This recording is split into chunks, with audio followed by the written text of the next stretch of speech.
Well, hi guys, it's that time. It's our Bible teaching snippet of the day. Well, yesterday I did a Tuesday testimony and I talked to you about a young lady who's 35 years old and had a long list of health issues that she has suffered for as long as she can remember from being a little bitty girl. And she just thought everybody had health issues and it was normal to have problems. And she went plant-based, vegan is what folks call it, but a plant-based diet for 2 weeks, just 2 weeks, and her entire life has changed because of that. I know that some people think that we're supposed to be sick or we don't have a choice, that that's just how life is. But actually, guys, when we go right back to Genesis 1:29 and start eating what God prescribed for His own creation, He created our bodies. He knows what we run the best off of. It's kind of like putting the pure, high-grade, highest octane fuel in your body that you possibly can, so you're not spitting and sputtering as you go down the road, right? I don't know if any of you have ever bought really cheap gas, or if you've bought gas that might have had some water mixed in it, and you know how your car don't run very good on that. So our bodies, there are certain foods that our bodies will run the very best optimally on, and that will be a plant-based diet, okay? So while I was in that video yesterday, I told you I wanted to start a brand new subject, and I do. I want to talk about these two books. I showed you this, Did God Kill Jesus? By Tony Jones. And what we've been taught to believe, is that God killed Jesus so He wouldn't have to kill me, okay? But here's the question I asked yesterday. If God is the one that killed Jesus, why did Jesus pray, Father, forgive them, for they know not what they do? Jesus was praying for us to be forgiven for what we have done to Him, not what God was doing to Him. Okay, so there's that one. And today I'm going to use this book. I'm going to teach a little out of this. This is Healing the Gospel by Derek Flood. And this is a very, very good book. I want to start... I'm going to go easy today, like I said, and I want to introduce the term penal substitutionary atonement. This theology has not been around quite as long as we see in America. We think that because we believe something and our churches teach it, it's been around for 2,000 years or 3,000 or 4,000. And guys, that might not actually be true. This theology or theory is what I like to call it. The theory of penal substitutionary atonement has not been around, but about maybe 900 years possibly. I think it was around 1100s when this started coming out through some Christian. And okay, let me stop and say this. Penal substitutionary atonement began to get traction when guys started believing the anger and wrath of God. God is not... He didn't love us as much as He needed to get even with us, and he needed justice. And that started coming about around 1100 AD. So what I'll do first is I'm going to go to dictionary.com, and I just want to give you the meaning of the word penal. The word penal basically means punishment, but I want to just read it out of the dictionary for you. Meaning number 1, relating to or involving punishment, as for crimes or offenses. Number 2, prescribing punishment. Number 3, constituting punishment. As you can see, the word penal basically means to punish. Now, substitution. We all know basically what the word substitute means, right? That means to exchange or to replace. And actually, let's see, a substitution would be, like, for instance, instead of me using, let's say, noodles in a dish that I was cooking, I might instead use a vegetable, like, say, zucchini in my spaghetti, okay? So I'm just taking one thing and setting it aside and using something different. Now, the word atonement, I want to talk about that for just a second. The word atonement is actually the Greek word, and I'm going to just really probably mess this up, but I'll try to say it, okay, in my little Southern English. Catalage, K-A-T-A-L-L-A-G-E, catalage, and that's number 2643 in the Greek Strong's Concordance, okay?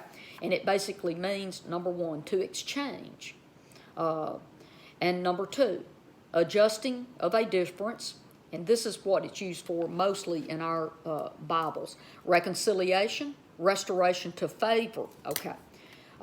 This word is found 4 times in the New Testament, only 4 times. It's used one time only, as atonement in Romans chapter 5, verse 11 in the King James. Okay. Now, the other 4 times, did I say 4 times? Forgive me. It's used 5 times total, I believe. Let me find my notes. I don't want to tell you wrong. Let me look this up and make sure.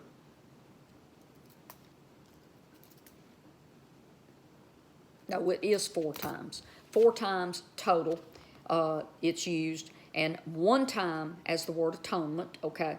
3 times, the other 3 times, it's used as reconcile or reconciliation, okay? We see Romans 5:11 is the word atonement. Romans 11:15 to be reconciling the world and to himself, okay? And 2 Corinthians 5:18, reconciliation. And 2 Corinthians 5:19, reconciliation. So what we see again, atonement 1 time. And look, other Bibles don't necessarily use the word atonement. Many Bibles use the word reconcile in all 4 places because that covers it more of what the meaning is. Now, the next thing what I want to do from here is I want to read to you just a little bit out of this book to get us started, okay? I think I've covered what little bit of foundation that I want to lay. I can go here real quick. I'll tell you this. In my Bible dictionary that I'm using in the Strong's Concordance, it says here under meaning number 2 that it's the restoration, the word atonement, or this Greek word that's used 4 times, okay? It's the reconciliation, the restoration of favor, okay, of God towards sinners that repent and put their trust in the death of Christ. But I want to clear this up. This is very important, okay? Jesus was not reconciling God towards sinners. God did not need reconciling. Jesus didn't come to fix his Father. Okay. What Jesus did was reconciling the world back to his Father. There is a huge difference. God did not need Jesus to fix him. We needed Jesus to come and bring us back to the Father, okay?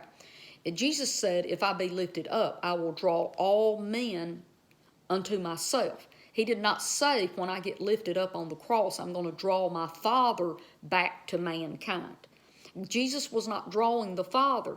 Jesus draws us back into where we belong. Remember, he's the shepherd that goes out and finds the lost sheep. He's not looking for his Father. He knows his Father just fine.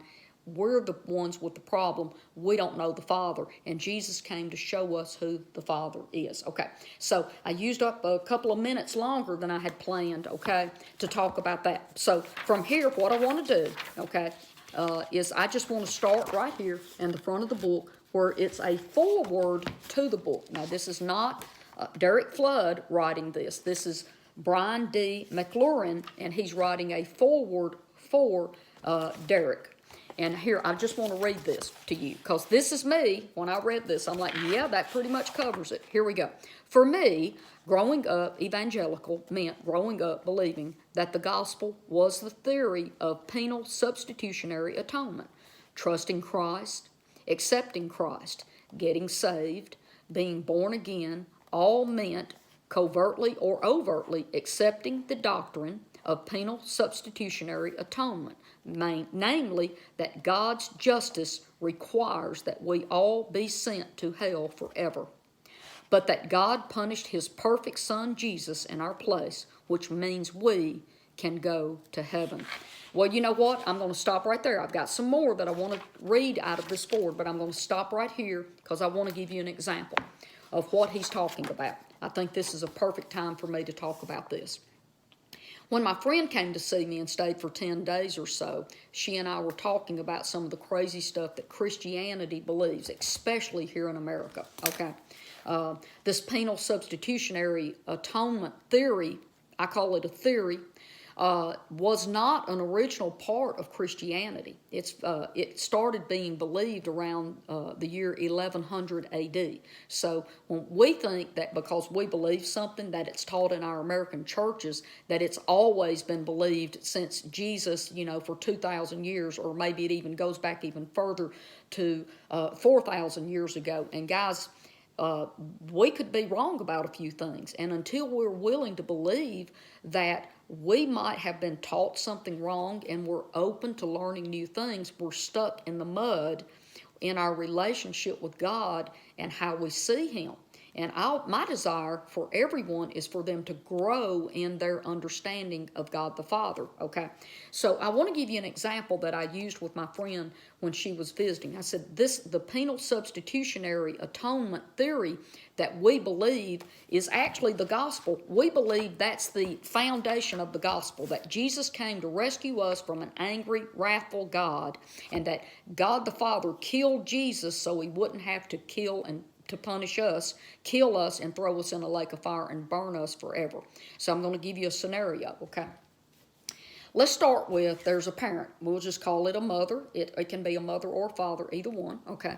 So this mom, she comes home every day, and she's got these 5 kids that are just bouncing off the walls, tearing things up. They're disrespectful, and they're just mean and ornery, okay? But she's got this one son that is perfect. The oldest boy, he's a good kid. He's cleaning the house. He's helping his mom. He's respectful. He's doing everything right. Okay, so out of these 6 kids, the woman finally gets to a point and says, you know what? I'm going to have to punish these kids for being so mean and evil and reprobate. So instead of me killing the 5 younger kids, what I'm going to do is I'm going to pick my oldest son, who is perfect, and I'm going to kill him and purge all of my anger and wrath on that one kid, and that way I can set my anger aside with the other 5. That's called penal substitutionary atonement, okay? She's going to make everything right for the other 5 by punishing and killing her oldest perfect child. Now, she does this, but she gets arrested, and she has to come in front of a judge. And the judge is talking to her, and he says, so let me get the facts straight. You killed your best old son, who was perfect, hadn't done anything wrong, so that you could you could vent all your anger with those other 5 kids and be good to them and be a good mom to them. And she said, yes, absolutely. And he says, you know what? I think that you are a psychopath, and I need to put you somewhere where you can't get around your other 5 kids. If you will take and kill a perfectly innocent young man just to vent your anger so you don't have to be mad at your other 5 children, ma'am, you've got some major, major psychological issues, and I can't trust you with those 5 children. And you know as well as I do, that's exactly what a just judge would do to someone who would do something like that, and then claim to do something that horrendous to an innocent child, okay, say 16, 17 years old, an innocent oldest son, and to claim that it was protecting and doing something good for her other 5 kids. We know that that's not really the way that the judge would see that, okay? So that's where I'm going to stop here today. I just want you to pray about this. I know that I'm going to stretch you like a rubber band, because I teach some things that the church overall in America thinks that it's just what it is, and it's the truth, and it's always been the truth. But I'm asking you to hang with me, because I'm going to challenge what you have been taught about an angry, wrathful God who wants to punish mankind, but instead He chose to kill Jesus. And now, if we can be pretty good, maybe He won't have to burn us in flames forever, right? Well, God bless you, and I'll see you here again. Bye-bye.